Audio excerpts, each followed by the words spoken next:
Okay, let's talk about this message. Download this perform unsandbox, and you will see this when installing a .deb package using the apt command.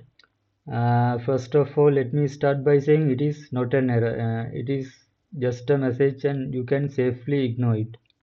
It appears when you put the deb file in a folder not owned by the root user. In the future, if you don't want to see it, make sure to put the deb file in a folder owned by root before installing the deb file.